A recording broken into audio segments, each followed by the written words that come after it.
The blind date was Sophie's idea. Like most of Sophie's ideas, it sounded reasonable in theory and disastrous in practice. But after 6 months of eating ice cream alone on Friday nights and crying over romance novels that reminded me how pathetically single I was, I'd agreed. His name is Marcus, Sophie had said, showing me a photo of a man who looked like he belonged in a cologne commercial. Blonde hair, blue eyes, the kind of jaw that probably had its own Instagram following. He works in finance. Boring as hell, but gorgeous. And he specifically asked for someone who reads. He asked for someone who reads? Apparently, he's tired of dating women who think Dostoevsky is a vodka brand. So here I was, standing outside the Velvet Room at 8 p.m. on a freezing February night, wearing a dress that Sophie had picked out because it made my legs look longer and my chest look fuller. My glasses kept fogging up every time I breathed. My hair was already escaping the sophisticated updo I'd spent an hour constructing. That I was a disaster waiting to happen, but I was here. That had to count for something. The bar was exactly as pretentious as its name suggested. Low lighting. Velvet furniture. A dress code that probably included rules about acceptable thread counts. I felt immediately out of place, clutching my vintage purse like a security blanket. Marcus had said he'd be at the bar, wearing a dark suit, holding a copy of War and Peace because Sophie had told him it was my favorite book. I scanned the room, looking for blonde hair and Russian literature there. At the end of the bar, a man in a dark suit, a thick book resting beside his drink. He wasn't facing me, so I couldn't confirm the blonde hair, but the suit was definitely dark. Definitely expensive. Definitely Marcus. Relief flooded through me. He'd actually shown up. He actually existed. The night wasn't going to be a complete waste. I took a deep breath, channeling every romance novel heroine I'd ever edited. Confident. Sexy. The kind of woman who walked up to gorgeous men in bars and made them fall in love with her. I could do this. I walked toward him, my heels clicking against the polished floor. He still hadn't turned around. Good. I could make an entrance. Surprise him. Start the night with something memorable. Sophie had told me to be bold. To take chances. To stop waiting for life to happen and make it happen instead. So when I reached him, instead of tapping his shoulder or saying hello like a normal person, I did something insane. I spun his bar stool around and kissed him. It was supposed to be a quick kiss. A bold opener. A story we'd tell at our wedding someday about the crazy way we met, but the moment our lips touched, something short-circuited in my brain. He tasted like whiskey in winter. His lips were firm and warm against mine. His hand came up to cup the back of my head, fingers tangling in my ruined updo, and instead of pulling away in confusion, he pulled me closer. The kiss deepened. I forgot where I was. Forgot what I was doing. Forgot everything except the heat of his mouth and the strength of his grip and the way my entire body seemed to ignite from a single point of contact. When we finally separated, both breathing hard, I opened my eyes and realized I'd made a terrible mistake. The man looking back at me wasn't blonde.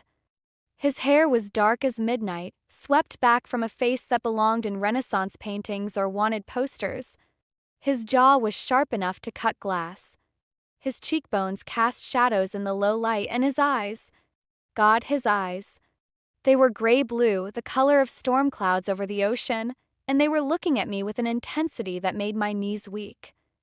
I stumbled backward, my face burning. I'm so sorry. I thought you were someone else. He didn't let go of my waist. Did you?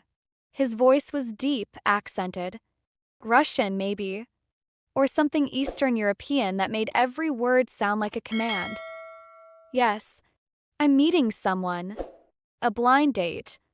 He was supposed to be here at the bar with a book, and you have a book, and I just assumed. You assumed wrong. Clearly. Obviously. I'm so sorry. I tried to pull away. His grip tightened.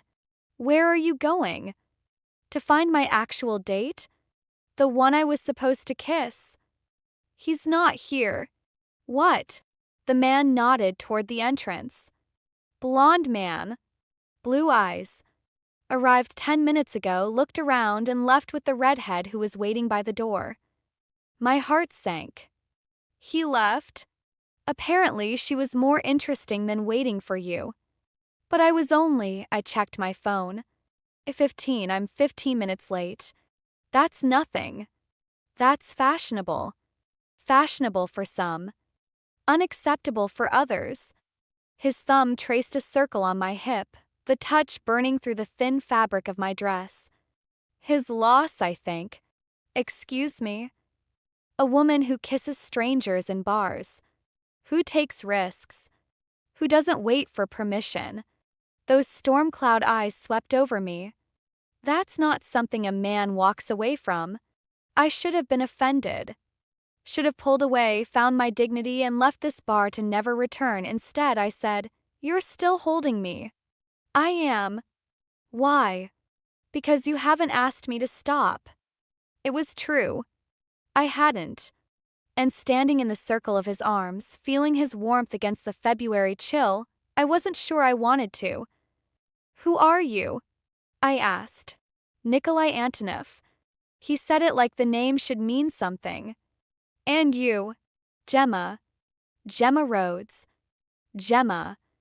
He tasted my name like he'd tasted me a moment ago. Short for something? Just Gemma. My mother was a fan of gemstones. A precious name for a precious thing. His smile was slight but devastating. "Tell me, Gemma Rhodes, what do you do when you're not kissing strangers in pretentious bars?" "I'm an editor. At a publishing house." "Books." Something lit up in those gray eyes. "You love them." "How do you know?" "The way you looked at mine when you approached. Like it was an old friend." He gestured at the book beside his drink. It wasn't War and Peace. It was something in Russian I couldn't read. Most people don't notice books. You noticed mine before you noticed me. I thought you were someone else. So you've mentioned. He finally released my waist, but only to pull out the bar stool beside him. "Sit. Have a drink. Tell me about the books you love." "I really shouldn't. I just assaulted you. You kissed me. There's a difference."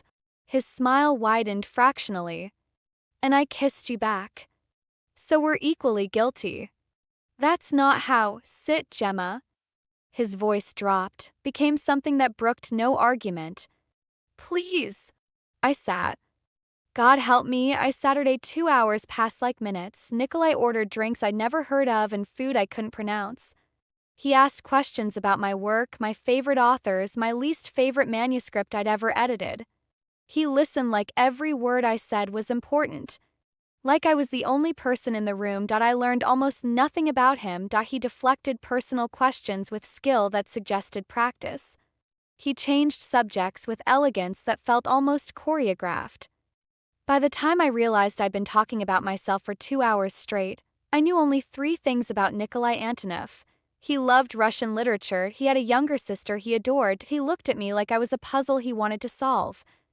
"You're very good at this," I said finally, swirling the remains of my 3rd cocktail. "At what?" "Making people talk about themselves. Avoiding talking about yourself." "Am I?" "You know you are." I set down my glass. "You've been interrogating me for 2 hours and I still don't know what you do for a living." "Does it matter?"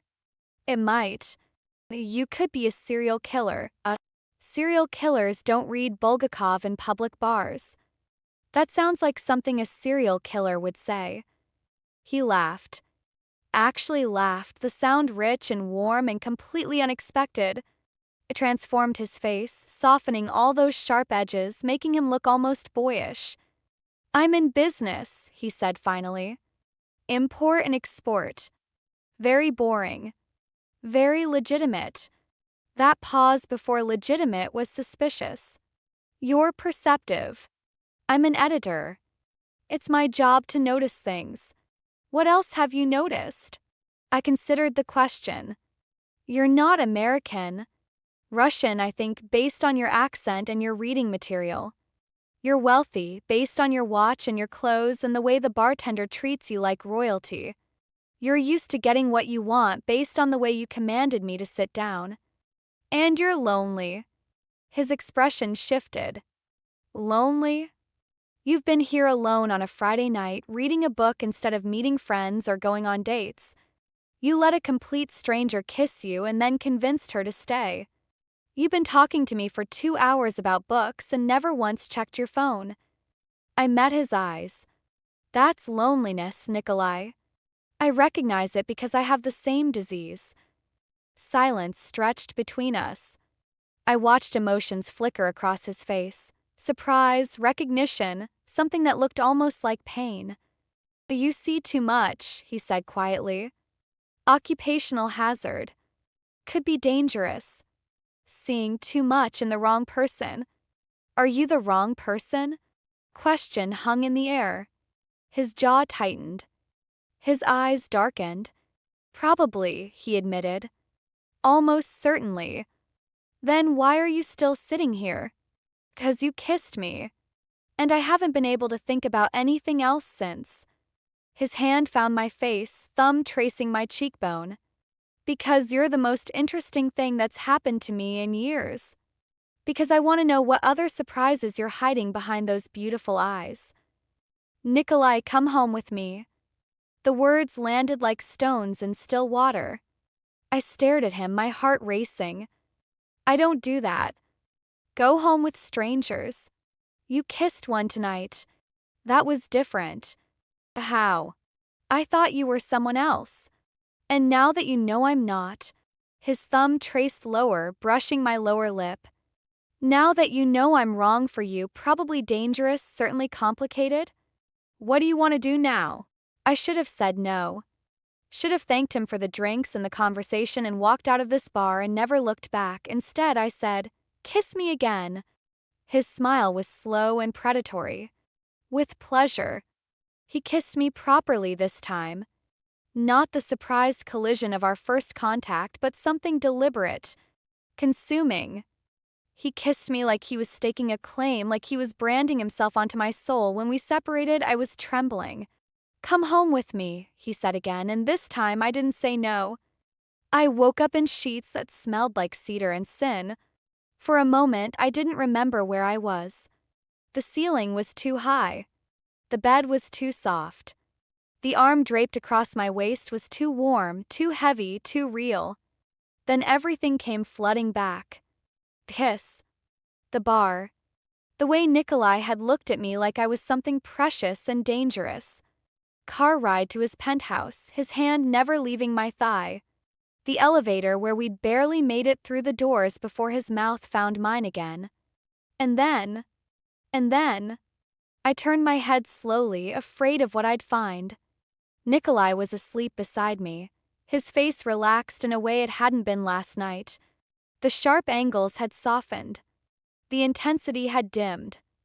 He looked almost peaceful, almost human, almost like a man who didn't make my instincts scream warning every time he spoke. He was also devastatingly beautiful. The sheets had slipped to his waist, revealing a torso that belonged in museums. Broad shoulders, defined chest, abs that suggested he spent serious time doing something other than sitting in bars reading Russian literature. And tattoos. God, the tattoos. I'd felt them last night in the darkness, traced their lines with my fingers, but I hadn't seen them. Now, in the gray morning light filtering through floor-to-ceiling windows, I could make out intricate patterns covering his chest, his arms, his sides. Russian words. Orthodox crosses. Stars that looked like they had meaning beyond decoration. Prison tattoos, some part of my brain whispered. Those are prison tattoos. I needed to leave. Needed to grab my clothes and slip out before he woke up. Needed to pretend this entire night had never happened and go back to my normal, boring, safe life. I tried to slide out from under his arm. His grip tightened. Running away. His voice was rough with sleep but fully aware. His eyes remained closed. I should go. I have work. It's Saturday. I have other things. Liar. His eyes opened, those storm-gray depths fixing on me with immediate intensity. You're scared. I'm not scared. Your heart is racing. I can feel it. His hand slid from my waist to my chest, palm flat over my hammering heart. Tell me what you're afraid of. I don't do this. One night stands. Waking up in strange men's apartments. This isn't a one-night stand. Then what is it? He was quiet for a moment, considering. Then he rolled over, pinning me beneath him with effortless strength. I don't know yet, he admitted. But I intend to find out. He kissed me before I could respond, and my protests dissolved into something else entirely. We didn't leave the bedroom until noon. Nikolai's penthouse was exactly what I'd expected and nothing I was prepared for. Modern and minimalist, all clean lines and expensive materials. But there were books everywhere. Shelves upon shelves of them in multiple languages, well-worn and obviously loved. You really do read, I observed, trailing my fingers along the spines. Did you think I was lying? I thought maybe the book at the bar was a prop. Something to make you look intellectual. I don't need props to look intellectual. He appeared beside me, handing me a cup of coffee. I simply am. Modest too. Honesty isn't immodesty. His smile was slight. I know my strengths. And my weaknesses. What are your weaknesses? I'm still determining if you're one of them. The words sent heat through me that had nothing to do with the coffee. You keep saying things like that, I said. Like I'm dangerous. Like I have some power over you. You kissed me without knowing who I was. That takes courage. Or insanity. Definitely insanity. And yet here you are. Still. His fingers found my chin, tilting my face up. Why didn't you leave when you woke up? You wouldn't let me. I would have. If you'd really wanted to go. His thumb traced my lower lip. You stayed because you wanted to. Because something about last night felt different from your normal life. He was right. That was the terrifying part. What are we doing, Nikolai? Getting to know each other. Like civilized people. Civilized people don't usually spend the first 12 hours of their acquaintance in bed. Then we're ahead of schedule. He released my chin and moved toward the kitchen. Breakfast. I followed because what else could I do? You cook. My mother would disown me if I couldn't. The Russian mothers don't raise helpless sons. Tell me about her. She's terrifying. Wonderful. The only person in the world I genuinely fear. He pulled ingredients from a refrigerator that probably cost more than my car. She's been trying to marry me off for years. Brings eligible women to every family dinner. Makes pointed comments about grandchildren. That sounds intense. It's exhausting. But she means well. He cracked eggs with practiced efficiency. She wants me to be happy. She just has very specific ideas about what that looks like. What does it look like? A wife. Children. A respectable life. His voice hardened slightly. Things that may not be possible for me. Why not? He was quiet for too long. I watched him cook, watched the tension in his shoulders, the careful control of his movements. My life is complicated, he said finally. There are things about me, about my family, that make normal relationships difficult. Everyone has complications. Not like mine. He turned to face me, his expression grave. I'm going to tell you something, Gemma. And after I tell you, you can leave. No questions asked. No consequences. But you deserve to know who you spent the night with. My stomach tightened. You're not a serial killer, are you? No. A ghost of humor crossed his face. Though what I am may not be much better. Tell me. My family controls certain enterprises in this city. Import-export, as I said. But also other things. Things that exist outside the normal boundaries of law. The words hung in the air. I processed them slowly, fitting pieces together that I hadn't wanted to see. The expensive penthouse, the deference of the bartender, tattoos that marked his body like a map of violence. You're a criminal. I'm a businessman. The nature of my business is simply unconventional. That's a very polite way of saying you're in the mafia. I don't use that word. But yes, something similar. He met my eyes without flinching. My family has operated in this city for 3 generations. I inherited the responsibility. I didn't choose it. But you do it anyway. I do what's necessary to protect my people, to maintain order, to ensure that the chaos that exists in the shadows doesn't spill into the light. His voice was steady. I'm not asking you to approve. I'm asking you to understand. I should have run. Should have grabbed my purse and fled and never looked back. Everything I'd ever read about men like him, every crime documentary, every news story, screamed that I was in danger. But I thought about last night. About the way he'd listened to me. The way he'd touched me like I was something precious. The way he'd made me feel seen for the first time in years. Why tell me this? You could have let me leave without knowing. Because I don't want you to leave. The admission seemed to cost him something. Because when you kissed me last night, something shifted. Something I haven't felt in a very long time.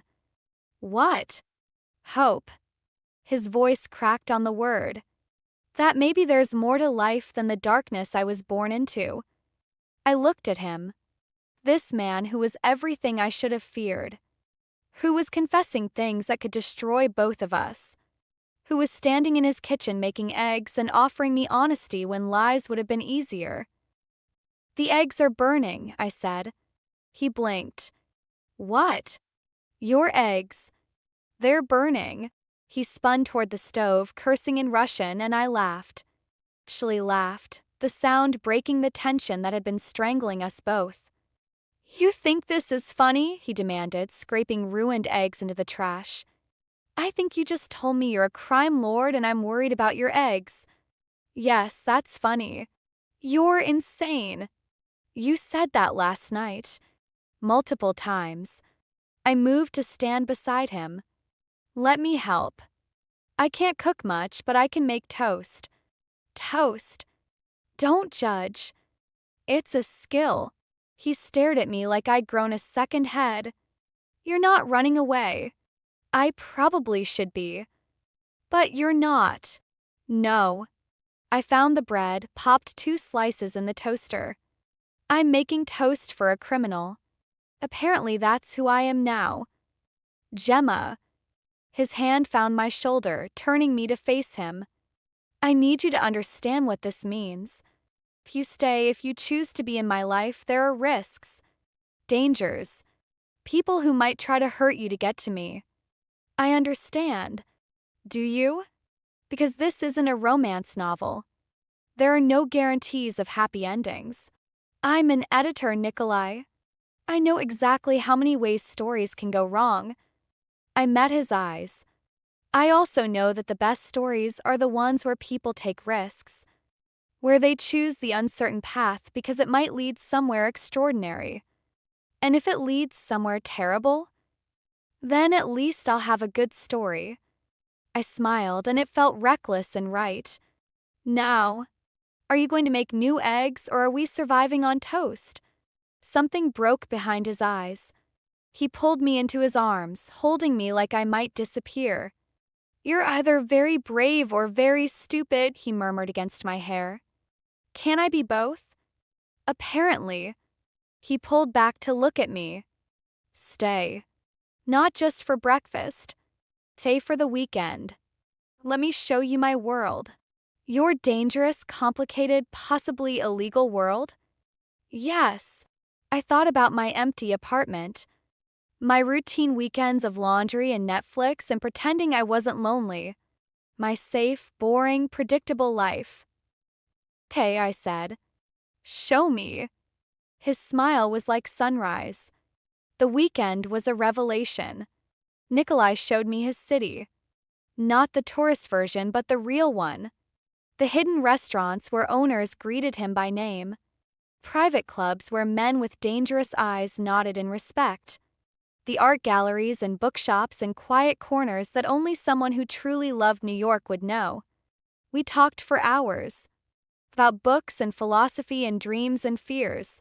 He told me about his childhood in Russia, about immigrating with his mother and sister after his father's death, about inheriting responsibility he'd never wanted, about the loneliness of being surrounded by people who feared him.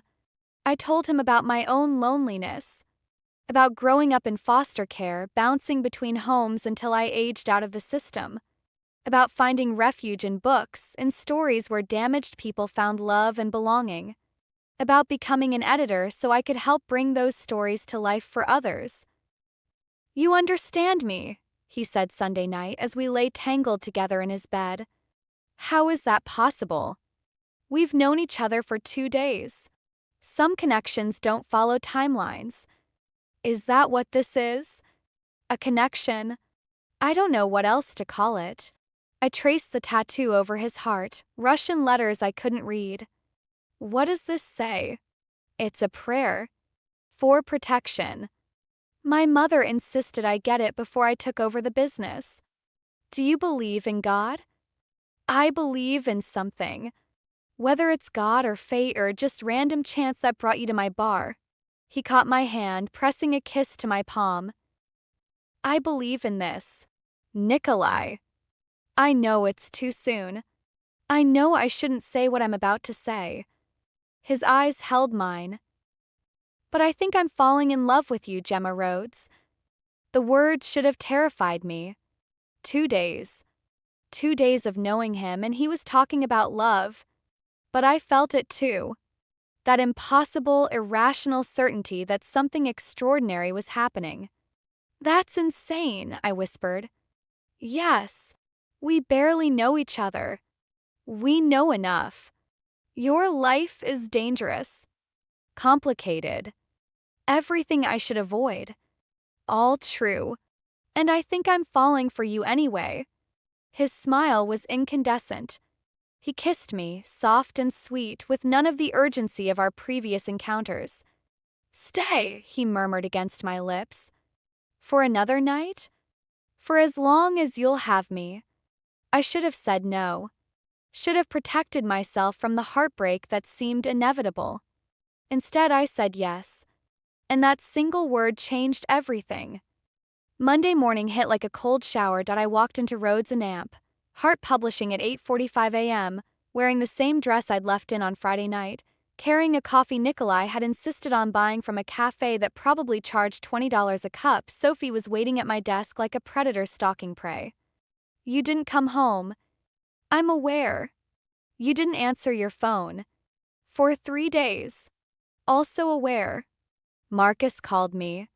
Said you never showed up. Said he waited for 15 minutes and then left with some redhead named Tiffany."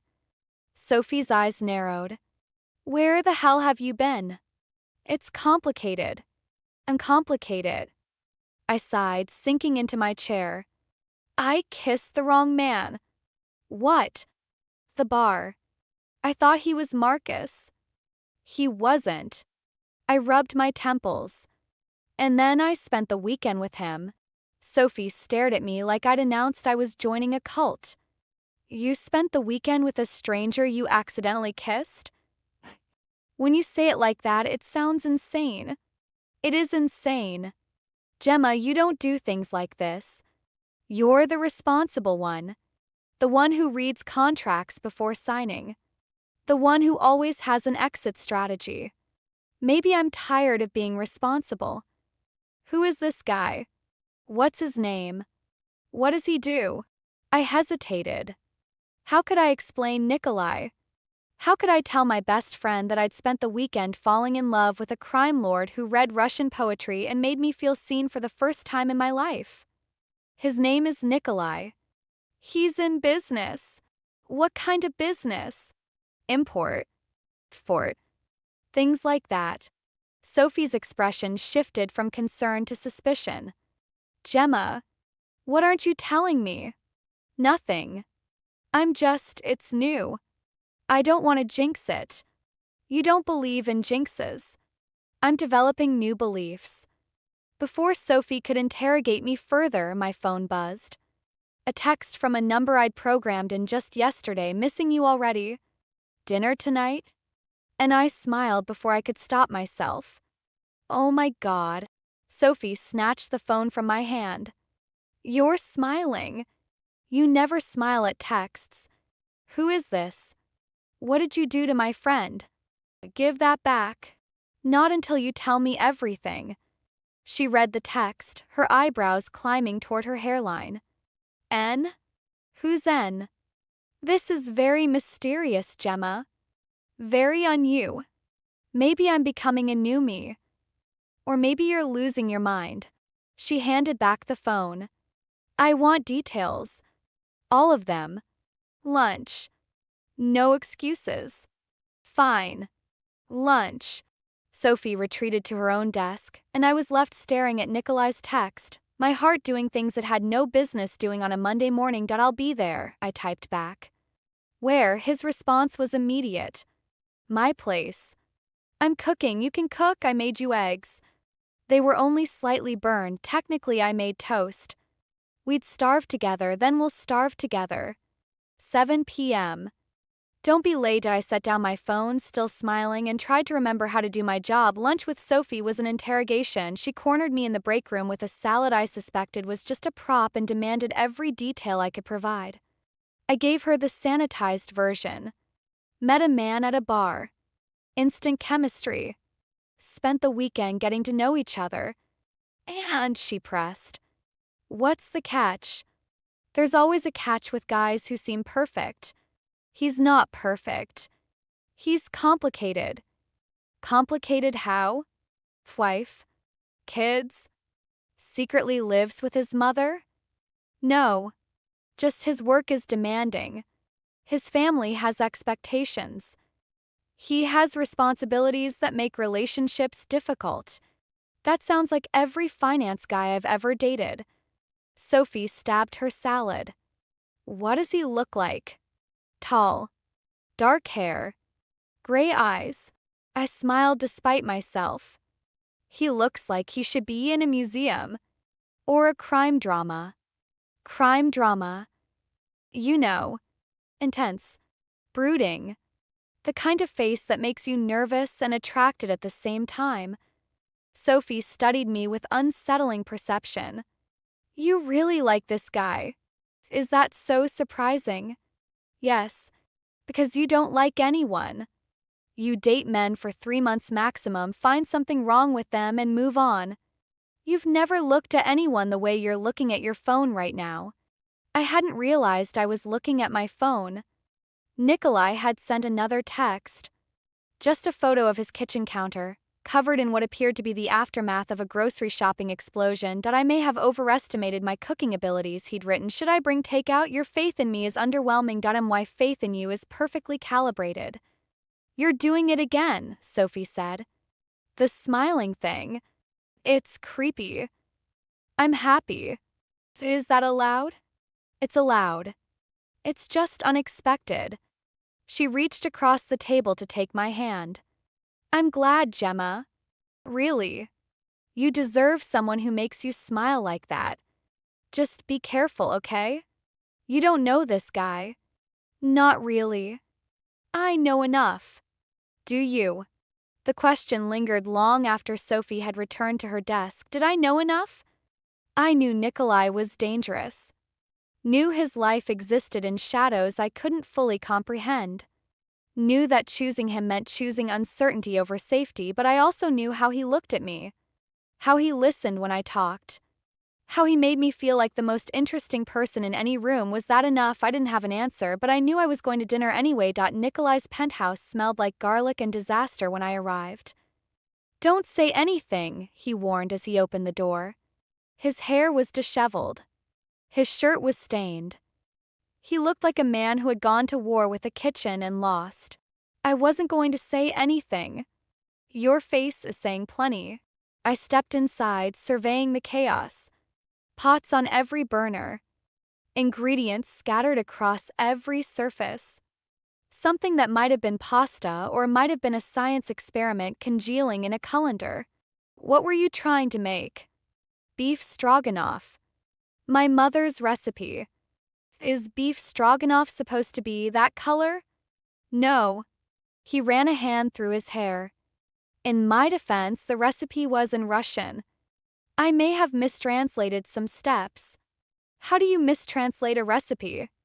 I confused the word for simmer with the word for boil aggressively.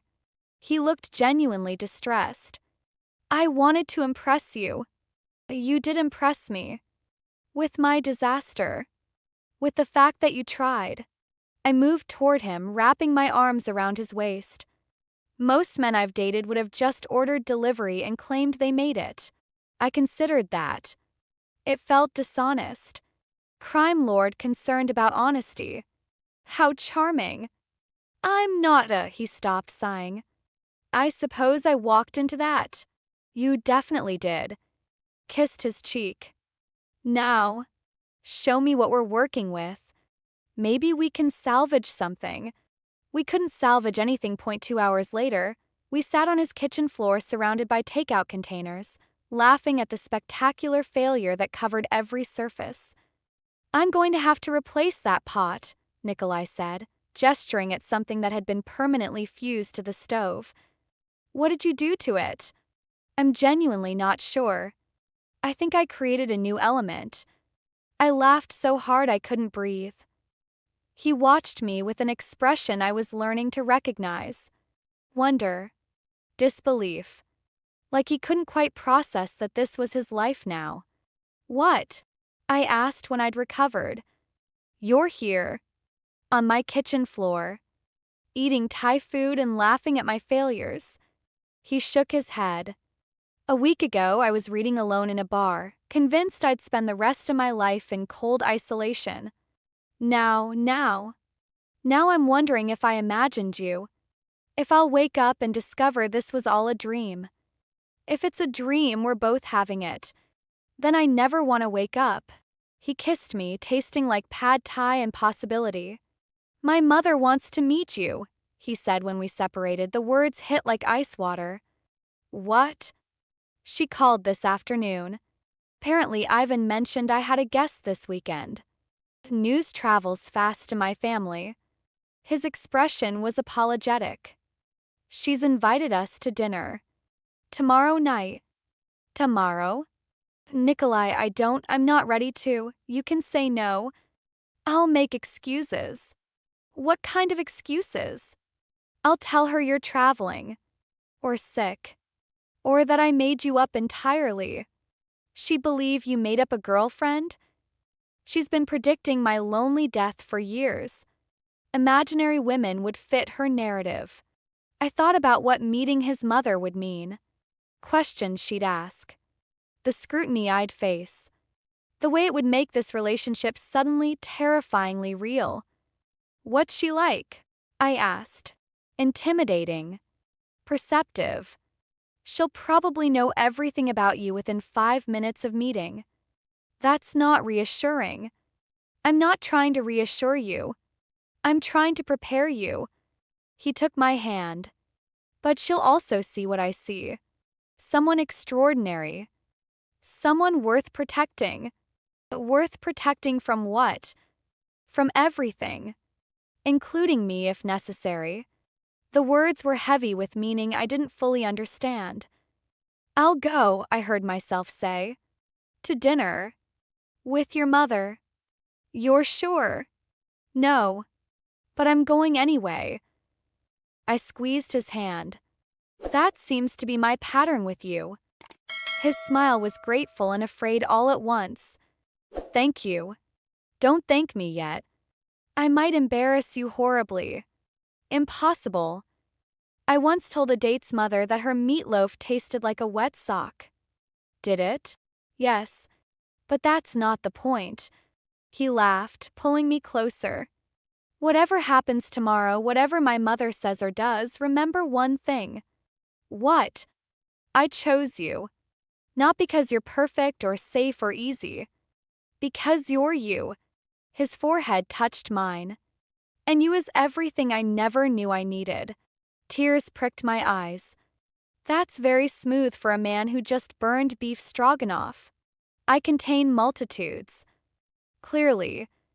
We stayed on that kitchen floor until midnight, talking and kissing and not thinking about tomorrow. Tomorrow could wait. Tonight we had each other, and for now that was enough. Natasha Antonoff was exactly as terrifying as Nikolai had promised. She greeted us at the door of her Brooklyn brownstone with a smile that could have frozen vodka and eyes that cataloged every detail of my appearance in 3 seconds flat. Her silver hair was swept into an elegant updo. Her dress probably cost more than my monthly rent. She looked like a woman who had survived things I couldn't imagine and emerged stronger for it. So, she said, her accent thicker than Nikolai's. This is the girl who kissed my son thinking he was someone else. Mother, Nikolai warned. What? Ivan told me. Very romantic. Very bold. Those sharp eyes fixed on me. I approve of bold. Come in. The brownstone was warm and cluttered in a way that felt lived in. Family photos covered every surface. The smell of something delicious drifted from the kitchen. It was nothing like Nikolai's minimalist penthouse. You expected something different, Natasha observed, watching my reaction. I expected something colder. Cold is for business. Home is for warmth. She gestured toward the living room. Sit. Nikolai, help your sister in the kitchen. I want to talk to your Gemma alone. Mother, go. It wasn't a request. Nikolai shot me an apologetic look and disappeared. I was left alone with the most intimidating woman I'd ever met. You're frightened, Natasha said, settling into an armchair across from me. Good. You should be. Why? 'Cause my son is not an ordinary man. His life is not ordinary. The woman who loves him will face challenges ordinary women never imagine. She tilted her head. Are you prepared for that? I don't know. Honest. I like that. She leaned forward. Tell me about yourself, Gemma Rhodes. Not the things my son has already told me. The things you hide. I don't hide things. Everyone hides things. The question is whether the hiding is shame or protection. Her eyes softened fractionally. You grew up without parents. Foster care. Bounced between homes. Learned early that love is temporary and safety is an illusion. Nikolai told you. Nikolai told me facts. I'm reading between the lines. She paused. You became an editor because stories were the only constant in your childhood. Books couldn't leave. Books couldn't hurt. Books were safe when people weren't. My throat tightened. That's accurate. And now you've stumbled into my son's life. A man who is anything but safe. A man whose love comes with danger attached. Natasha's voice was gentle despite her words. Why did you stay? Because he sees me. The answer came without thought. Because when he looks at me, I feel like the most interesting person in the world. Because for the first time in my life, someone is fighting to keep me instead of finding reasons to let me go. Silence stretched between us. I watched emotions flicker across Natasha's face. Surprise, understanding, something that might have been approval. You love him. Yes. Insanely. Irrationally. In a way that terrifies me. Good love should be terrifying. Safe love is boring. Natasha rose, crossing to sit beside me on the couch. My husband was terrifying. A monster to his enemies. A saint to his family. He would have burned the world for me. I miss him every day. How did he die? Protecting Nikolai. From men who wanted to take what we'd built. Her voice hardened. My son carries that guilt. Believes his father's death was his fault. That's why he keeps people at distance. Why he's convinced love is a vulnerability he can't afford. But he let me in. Yes. Which tells me you're either very special or very dangerous. Natasha's hand found mine. I suspect you're both. Before I could respond, Nikolai appeared in the doorway. Dinner's ready. And Mother, please stop interrogating my girlfriend. I'm not interrogating. I'm vetting. Natasha stood, straightening her dress. There's a difference. Is there? One involves more vodka. She winked at me. Come, Gemma. Let's see if you can survive my borscht. Dinner was surprisingly wonderful. Nikolai's sister Katya was warm and welcoming, a younger version of her mother with her brother's dry humor.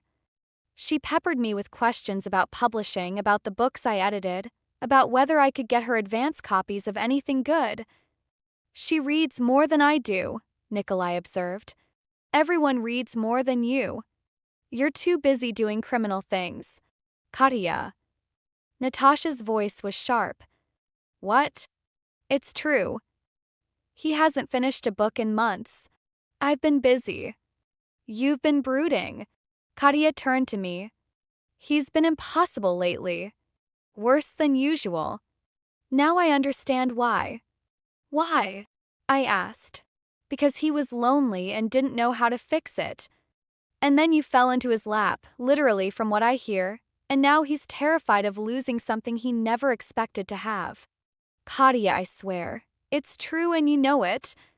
Katya reached across the table to squeeze my hand. Don't let him scare you away, Gemma. He's not as cold as he pretends. Underneath all that ice, he's actually quite soft. I am not soft. You cried at the end of that movie last month. It was allergies. It was Pixar.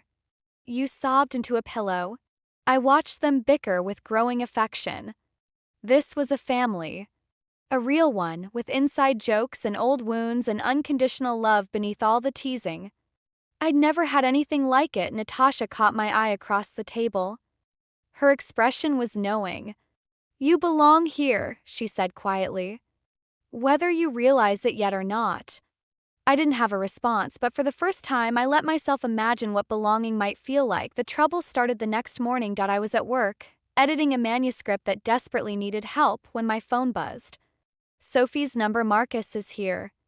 The office. Asking about you. My blood went cold. What? Why, he says he needs to talk to you. Something about Friday night.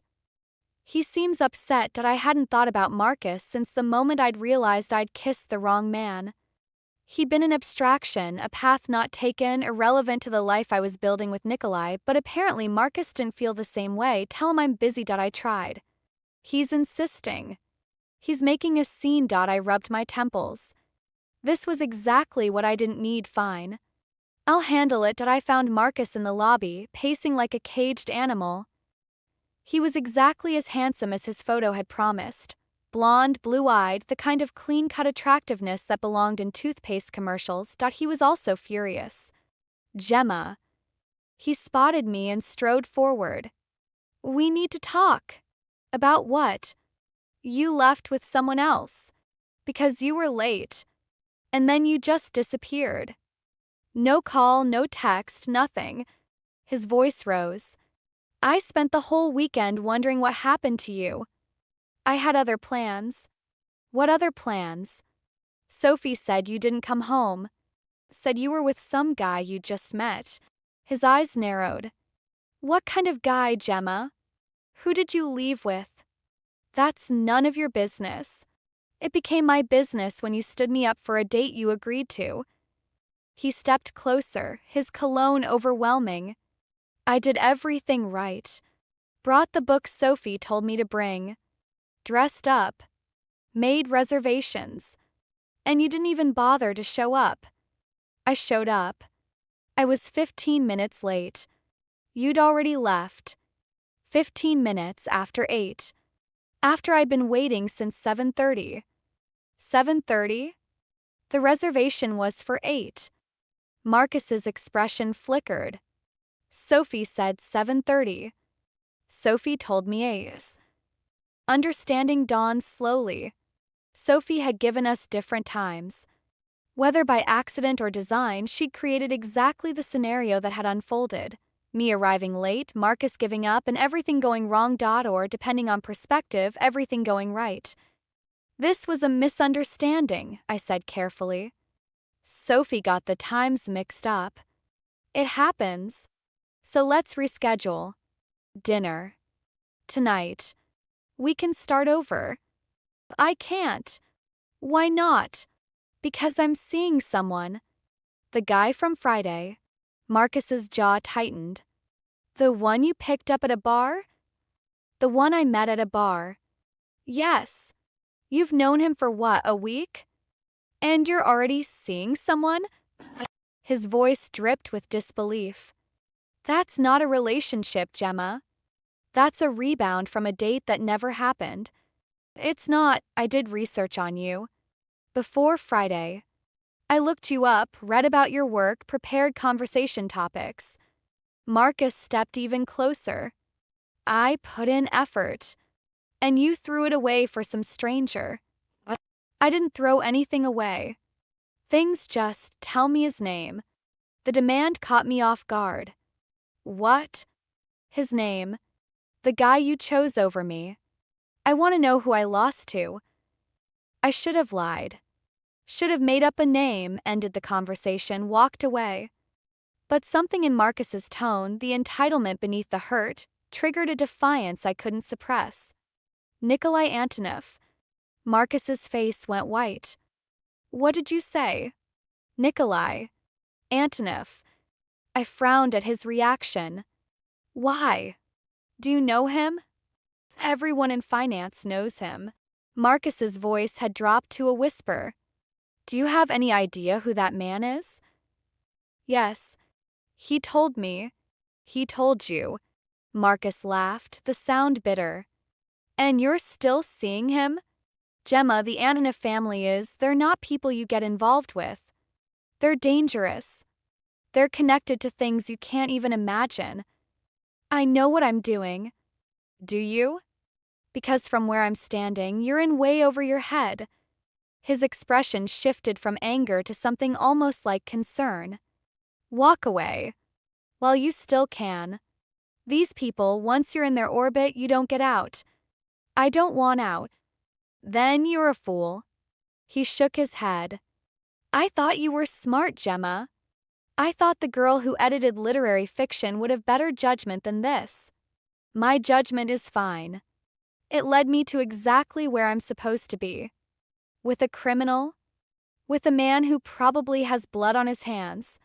With a man who loves me. Which is more than you can say. The words landed like blows. Marcus recoiled, his face reddening. Fine. Have it your way. He straightened his tie, composing himself.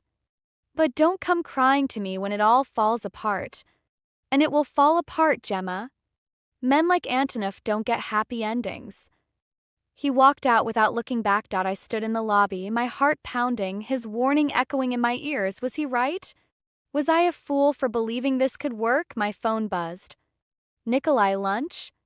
I found a restaurant that doesn't require cooking. I smiled despite myself. Perfect. I have a lot to tell you, good things or bad things, complicated things. Then I'll bring wine. I pocketed my phone and went back to work, trying to ignore the gnawing feeling that Marcus's warning was more prophecy than prediction. That night, I told Nikolai everything. We sat in his living room, the city glittering beyond the windows, as I recounted my confrontation with Marcus. The mixed-up times. His reaction to Nikolai's name. His warning about what I was getting into. Nikolai listened in silence, his expression unreadable. He's not wrong, he said finally. About any of it. What do you mean? I am dangerous. My family is connected to things most people can't imagine. Getting involved with me does put you at risk. His eyes met mine.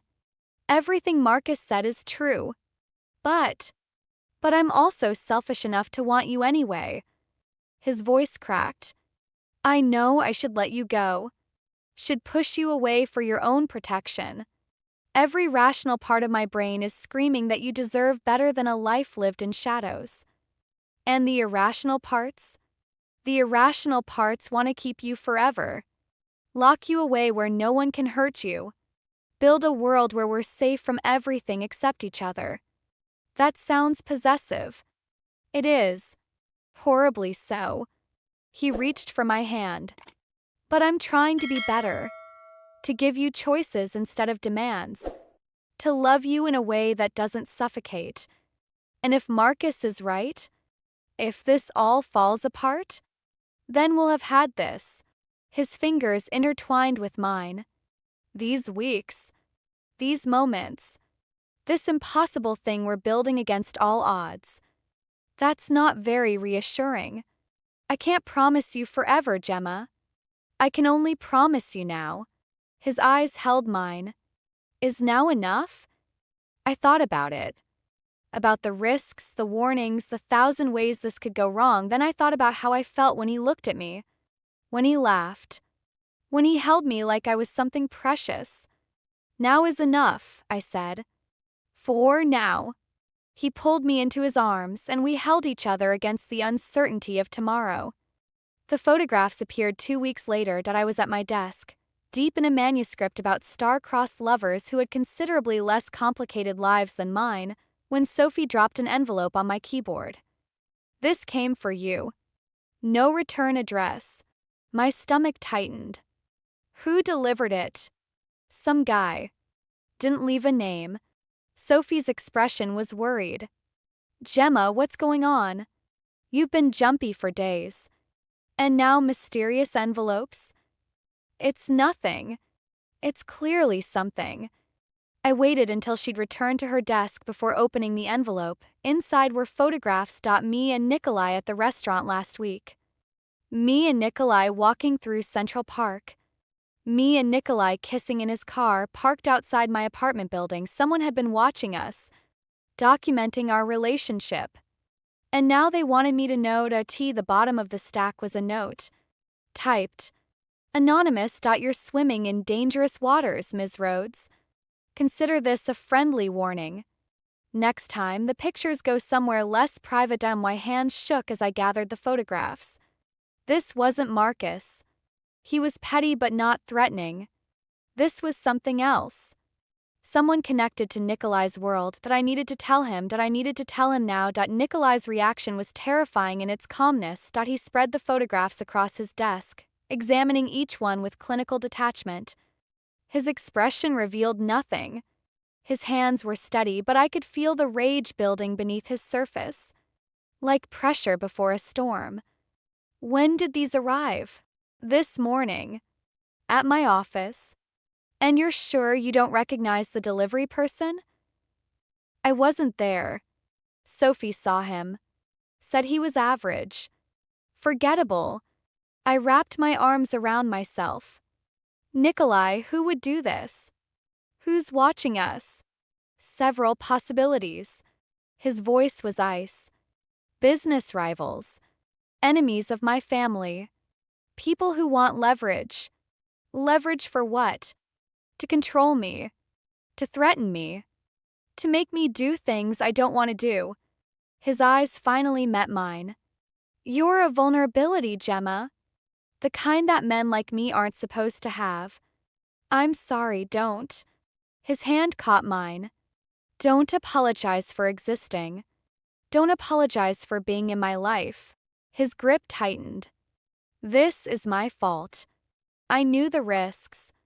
I pursued you anyway. So what do? I find out who sent these. And I make them regret it. Cold certainty in his voice should have frightened me. Instead, it made me feel safe. I'm not leaving you, I said. If that's what you're thinking, I'm not running away because someone took pictures. You should. Any rational person would. I stopped being rational the night I kissed you. I moved closer, cupping his face in my hands. We're in this together. Whatever happens. Something broke behind his eyes. He pulled me into his arms, holding me like I might disappear. I won't let anyone hurt you, he murmured. Whatever it takes. Whoever it is. I'll burn the world down before I let them touch you. That's dramatic. That's a promise. Ivan identified the source within 48 hours. We sat in Nikolai's study, surrounded by surveillance equipment and tension. as Ivan delivered his report. Viktor Sorokin, mid-level operator, works for the Petrov family. Ivan's voice was flat. He's been following you for 3 weeks, acting on orders from above. The Petrovs. Nikolai's jaw tightened. They're testing me. Testing you how? I asked. Petrov family controls territory that borders mine. We've had an uneasy peace for years, but Alexei Petrov has always wanted more. Nikolai's eyes darkened. He's using you to gauge my reaction, to see how vulnerable I've become. Because of me. 'Cause I love you. And in my world, love is weakness. The words hung heavy in the air. What will they do? I asked. If they decide I'm useful leverage? Nikolai and Ivan exchanged a look I couldn't interpret. They won't get the chance, Nikolai said finally. I'm moving you to a safe location. Somewhere they can't reach. I'm not hiding. Gemma, no. I stood, my chair scraping against the floor. I'm not going to disappear because some criminal thinks he can threaten you through me. I have a life. A job.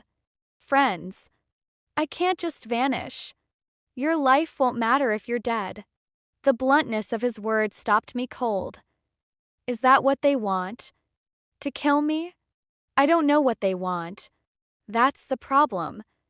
Nikolai rose, crossing to take my hands. Please, Gemma. Let me protect you. Just until I've dealt with this. How long? Days. A week at most. And what about my job? Sophie will ask questions. Everyone will ask questions. Tell them you're taking a trip. Family emergency. Anything. His eyes pleaded with me. I can't focus on handling Petrov if I'm worried about you every second. I saw the fear he was trying to hide. The desperation beneath the control. Fine, I said finally. 1 week. But I want updates. Every day. I want to know what's happening. Done. And Nikolai. I gripped his hands tighter. Be careful. Whatever you're planning to do, be careful. I'm always careful. No, you're not. You're reckless when you're angry. And right now you're very angry. A ghost of a smile crossed his face. You know me too well. I'm learning. He kissed me, soft and desperate, before turning to Ivan. Take her to the Brighton Beach property. Full security. No one in or out without my authorization. Understood, boss. I let Ivan lead me away, looking back at Nikolai until the door closed between us. I had a terrible feeling I wouldn't see him again. The safe house was a brownstone 2 blocks from Natasha's home. It was comfortable enough. Furnished, stocked with food, equipped with every security measure money could buy. But it felt like a prison. A gilded cage where I paced and waited and tried not to imagine every terrible thing that might be happening. Ivan stationed guards at every entrance. Natasha visited daily, bringing food and company and pointed observations about her son's stupidity. He should have told you sooner, she said on the 3rd day. About the risks? About what loving him means. Would it have changed anything? For you? Probably not. You're stubborn. Like him. She smiled sadly. But he should have prepared you. Instead, he let you fall in love without understanding what you were falling into. I understand now. Do you? Natasha's eyes were knowing. You understand hiding in safe houses? Living with guards? Always looking over your shoulder? I understand that I love your son. And I'm not giving him up because it's hard. Hard. She laughed. Such a small word for what this life requires. Then teach me. Help me understand what I'm facing. Tasha studied me for a long moment. Then she nodded. Sit. I'll tell you about my husband. About how we survived. About what it really means to love a man like Nikolai. She talked for hours. About the early years when she and Nikolai's father had built their empire from nothing. About the threats, the violence, the losses that had nearly broken them both. About raising children in a world where danger lurked around every corner. We learned to be invisible when necessary, she said. To trust no one outside the family. To love fiercely because every moment could be our last. That sounds exhausting. It was. It is. She took my hand. But it was also beautiful. Every dinner together was precious. Every kiss was a victory against the darkness. We lived more intensely than most people ever dream of. And when he died, I thought I would die too. The grief was indescribable. Her voice cracked. But I survived. For my children. For the family we'd built. For everything he'd sacrificed to protect. How do you do it? Keep going. 'Cause the alternative is letting them win. Letting fear destroy what love built. Her eyes hardened. I refused to give them that satisfaction. Before I could respond, my phone buzzed. Nikolai. It's done. Petrov has agreed to back down. I'm coming to get you. Relief flooded through me so intensely I nearly cried. What happened? I'll explain in person. Stay where you are. Good news, Natasha asked, reading my expression. He's coming. He says it's over. Over for now. Tasha rose, kissing my forehead. Remember what I told you. This life requires vigilance. Always. I'll remember. Good. She smiled. Welcome to the family, Gemma Rhodes. Nikolai arrived an hour later. He looked exhausted. Dark circles under his eyes. Stubble covering his jaw. His suit was wrinkled. His hair disheveled. He'd never looked more beautiful. It's done, he said, pulling me into his arms the moment the door closed. Petrov has withdrawn. The threat is neutralized. How? I reminded him that threatening you means threatening me. And threatening me has consequences. His arms tightened. He won't bother us again. What did you do? Nothing permanent. Just persuasive. He pulled back to look at me. I didn't kill anyone, if that's what you're worried about. I wasn't worried about that. Weren't you? I was worried about you. I touched his face, tracing the exhaustion etched there. You look terrible. I haven't slept in 3 days. Then come to bed. Rest. We can talk about everything else later. There are things you need to know later. I took his hand. Right now, I just need you to hold me. Can you do that? His resistance crumbled. Yes. We collapsed into bed together, fully clothed, too exhausted for anything except holding each other. I listened to his heartbeat steady beneath my ear and let the tension of the past weeks slowly drain away. I was so scared, I admitted. Every minute you were gone, I imagined the worst. I know. I'm sorry. Don't be sorry. Just be here. I am. I will be. His lips brushed my hair. I love you, Gemma. I love you too. I pressed closer. Even though you're dangerous and complicated and terrible at cooking. Especially because I'm terrible at cooking. That's the part one loved most. His laugh was tired but genuine. Sleep, I murmured. Tomorrow we'll figure everything out. Tomorrow, he agreed, and wrapped in each other's arms, we finally slept. 3 months later, I finally understood what Natasha meant. Living with Nikolai wasn't just about danger and safe houses and looking over my shoulder. It was about intensity. About experiencing every emotion at maximum volume. About loving so fiercely that ordinary life seemed pale in comparison. We'd found our rhythm. I still worked at Rhodes and Amp. Hart still edited manuscripts about love stories considerably less complicated than my own. But now I came home to Nikolai's penthouse instead of my cramped apartment. Now I woke up to gray eyes and morning kisses and arguments about whose turn it was to make coffee. Tea was mundane and magical all at once. You're smiling at your computer again, Sophie observed, appearing at my desk with 2 lattes. It's creepy. I'm happy. Is that still not allowed? It's allowed. It's just still weird. She handed me a cup. 3 months with the mystery man. That's a record for you. His name is Nikolai. You can use it. I'll use it when I meet him. Sophie settled into the chair across from me. Which, by the way, you've been avoiding. Every time I suggest dinner, you have an excuse. She wasn't wrong. I've been keeping Sophie and Nikolai separate, afraid of what might happen when my two worlds collided. Sophie was perceptive. She'd ask questions. She'd dig. And I wasn't sure how to explain that I was living with a man whose business operated in shadows she couldn't imagine. You're right, I said finally. We should do dinner. This weekend. Sophie's eyebrows shot up. Really? Really? It's time you met him. Is he going to be weird? Men who hide from their girlfriend's friends are usually weird. He's not weird. He's just private. Private. Sure. Sophie grinned. Saturday. 7 p.m. That Italian place you love. And Gemma? No backing out this time.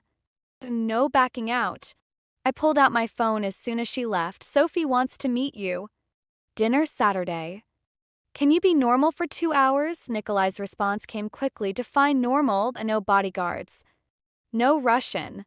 No intimidating anyone. That eliminates most of my personality. Try anyway. For you, I'll try to. I smiled at my phone, ignoring the stack of manuscripts demanding my attention. This was going to be interesting. Saturday arrived with a mixture of anticipation and dread. I spent an hour getting ready, changing outfits 3 times before settling on a dress that said normal girlfriend without screaming, trying too hard. Nikolai watched my preparations with amusement from the bed. You're nervous. Of course I'm nervous. My best friend is meeting my crime lord boyfriend. What could possibly go wrong? I'm not a crime lord. You literally have people who call you boss. That's just a term of respect. He rose, crossing to wrap his arms around me from behind. I'll be charming. Appropriate. Completely unmemorable. You're physically incapable of being unmemorable. I'll try. His lips brushed my neck. For you. That's what I'm afraid of. Sophie was already at the restaurant when we arrived. She spotted us immediately, her eyes widening as she took in Nikolai for the first time. I watched her catalog everything. The expensive suit, the commanding presence, the way other diners seemed to instinctively make room for him. So, she said as we sat down, you're the mystery man. Nikolai Antonov. He extended his hand with a smile that was almost normal. Gemma's told me a lot about you. Has she? Because she's told me almost nothing about you. Sophie shook his hand, her grip lingering longer than necessary. I've had to piece things together from context clues and imagination. What have you imagined? That you're either a CEO or a serial killer. Possibly both. Nikolai laughed, and I saw Sophie's expression shift. That laugh did things to people. Businessman, he said. Import, export. Very boring. Nothing about you looks boring. Sophie's eyes swept over him again. So how did you two actually meet? Gemma's been vague. I kissed him by mistake, I said quickly. At a bar. I thought he was Marcus. The blind date I set you up with? The one you stood up. Sophie looked between us. So you kissed a stranger thinking he was your blind date, and then what? Didn't notice he was completely different? It was dark. It wasn't that dark. I was optimistic. Nikolai's hand found my knee under the table. She kissed me. I kissed her back. By the time we realized the mistake, neither of us wanted to correct it. Romantic, Sophie said dryly. In a chaotic sort of way. Gemma is chaotic. It's what I love about her. You love her? Question was pointed. Sophie's journalist instincts were fully engaged. Yes. Nikolai's voice was simple and certain. I love her. Sophie studied him for a long moment. Whatever she saw seemed to satisfy something. "Okay," she said finally. "You're not what I expected. But okay. What did you expect? Someone shadier, more mysterious. You're being suspiciously normal." "I'm trying very hard. I can tell." Sophie smiled, the first genuine one of the evening. "It's sweet. Creepy but sweet." The rest of the dinner passed smoothly. Nikolai was charming without being overwhelming. He asked Sophie about her work, her interests, her opinions on books I'd edited. He told stories about his sister, his mother, his complete inability to cook anything more complicated than toast. He was impossibly normal. "I like him," Sophie admitted when Nikolai excused himself to the restroom. "Against my better judgment." "Really? He's clearly obsessed with you. The way he looks at you like you hung the moon." She shook her head. "I've never seen anyone look at another person like that. He makes me happy." "I can tell. That's what scares me." Sophie reached across the table to squeeze my hand.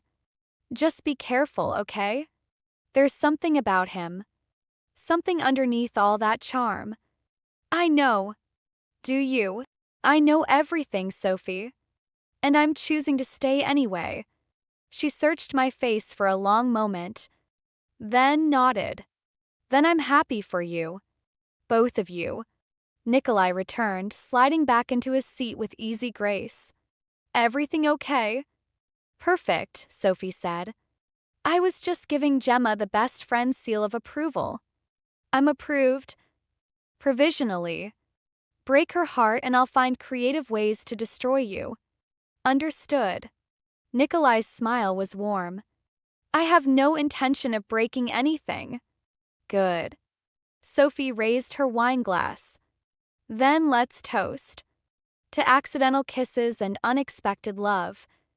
We clinked glasses and something settled in my chest. I'm why worlds had collided and somehow impossibly they'd fit together perfectly. 3 weeks later, Nikolai took me back to the velvet room. "Why are we here?" I asked as we walked through the doors. The bar looked exactly as it had the night we met. Dim lighting, velvet furniture, pretentious atmosphere. "Sentimental reasons." "You're not sentimental." "I'm becoming sentimental."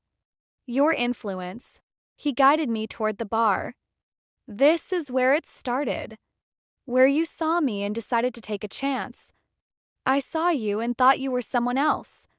But you stayed. That's what matters." The bartender appeared before us, producing 2 drinks without being asked. The same drinks we'd had that first night. "You planned this," I said. "I planned everything." Nikolai turned to face me, and something in his expression made my breath catch. "I've been planning for weeks, actually. Trying to find the perfect moment. The perfect words. Nikolai, what are you?" That night, when you kissed me, I thought the universe was playing a joke. A beautiful woman, throwing herself at me because of a misunderstanding she'd be horrified to discover. He took my hands. I should have let you go. Should have explained the mistake and walked away. Instead, I held on. Because something in me recognized something in you. Nicola, you said I was lonely. You were right. I'd built walls so high that I'd forgotten what it felt like to be seen. Then you looked at me with those amber eyes and saw everything. Poetry and the violence. The ice and the fire. And you stayed anyway. I stayed because I love you. I know. That's the miracle." He reached into his pocket and produced a small velvet box. "I love you, Gemma Rhodes. More than I've ever loved anything. More than I thought I was capable of loving." My heart stopped. You changed me. Made me want to be better. Made me believe that maybe, despite everything I've done, I could deserve something beautiful. He opened the box, revealing a ring that caught the light like captured starlight. "Marry me." I stared at the ring. At him. At this impossible man who'd become my entire world. I can't promise you safety, he continued. I can't promise that loving me will be easy. But I can promise to spend every day trying to be worthy of you, to protect you, to love you with everything I have. Nikolai. Tears streamed down my face. I was supposed to meet Marcus that night. I was supposed to have a boring date with a boring man and go back to my boring life. And instead, I kissed you by mistake. And it was the best mistake I ever made. Is that a yes? I laughed through my tears. That's a hell yes. He slid the ring onto my finger with trembling hands. Then he kissed me, right there in the bar where we'd met, while strangers applauded and the bartender discreetly wiped his eyes. I wasn't who you expected, Nikolai murmured against my lips. No, you were better. You're stuck with me now. I know. I pulled him closer. That's exactly what I wanted. The wedding was held in Natasha's garden. 6 months later, Sophie stood as my maid of honor, still slightly incredulous that her blind date disaster had led to this. Katya cried through the entire ceremony. Ivan, in an actual suit for once, looked like he might smile if the wind changed direction, and Nikolai waited at the altar, looking at me like I was the answer to every question he'd ever asked. You're beautiful, he said when I reached him. You're nervous, terrified. His smile was radiant. I keep waiting for you to realize you can do better. I could do safer. Not better. The ceremony was simple. Traditional vows spoken with trembling voices. Rings exchanged with steady hands. A kiss that went on slightly too long for polite company. I now pronounce you husband and wife, the officiant announced, and just like that, I was Gemma Antonoff. It sounded impossible. Felt impossible. A foster kid from nowhere, married to a man whose name opened doors and closed them with equal force, but as Nikolai pulled me into his arms, as our families cheered and champagne corks popped and music began to play, it also felt exactly right. I love you, he murmured, his forehead against mine. Have I mentioned that? Once or twice. Keep saying it. I'll say it every day for the rest of our lives. Promise. Promise. We danced until midnight, surrounded by people who loved us, building a life from the ashes of a blind date gone wrong. 1 year later, I sat in my office at Rhodes and Amp, heart staring at a manuscript that had just crossed my desk. The title was The Accidental Kiss. The story was about a woman who mistakes a stranger for her blind date, kisses him, and discovers he's a dangerous man with a complicated past. A man who changes her life in ways she never expected. I laughed so hard I cried. What's so funny? Sophie appeared in the doorway. Nothing. Just life being ironic. I wiped my eyes. I think I need to acquire this book. What's it about? A love story. A really good one. I smiled at the manuscript. About how the best things in life happen when we least expect them. Sophie shook her head. You're weird now. Happy weird, but weird. Blame my husband. I do. Daily. I set down the manuscript and pulled out my phone. Come home early tonight. I have news. Nikolai's response was immediate. Good news or bad news, life-changing news, that could be either. It's good. Very good. I paused, then added, we're going to need a bigger apartment. 3 dots appeared. Disappeared. Appeared again. Gemma. Are you saying what I think you're saying? I'm saying you're going to be a father. Is that what you think I'm saying? The phone rang immediately. Are you serious? His voice was rough with emotion. Gemma, are you? I'm serious. 8 weeks. I just came from the doctor. Silence. Then a sound I'd never heard before. Nikolai Antonoff was crying. I'm coming home, he managed. Right now. Don't move. I'm at work. I don't care. I'm coming. He hung up, and I sat in my office, touching my still flat stomach, marveling at the life we'd created. It had started with a kiss meant for someone else. It was becoming something neither of us had dared to dream. 7 months later, I held our daughter for the first time. She had Nikolai's gray eyes and my auburn hair. She was perfect and terrifying and the most beautiful thing I'd ever seen. "We need a name," I said, exhausted but incandescently happy. "I have a suggestion." Nikolai sat beside me, his finger tracing our daughter's tiny cheek. "Vera." "Vera. It means faith in Russian." His eyes met mine. "Because that's what you gave me, Gemma. Faith that love was possible. Faith that I could be more than what I was born into." Tears slipped down my face. "Vera Antonov." "Vera Rhodes Antonov," he corrected. "She should carry both our names, both our stories. I love you. I love you more." He kissed my forehead. "Both of you. Forever." I looked at our daughter, at my husband, at the life I'd never imagined having. IT had started with a wrong turn. A mistake. A kiss given to a stranger in a dark Bierdati had become everything, and as Vera opened her gray eyes and looked at me for the first time, I knew that every chaotic, terrifying, beautiful moment had led me exactly where I was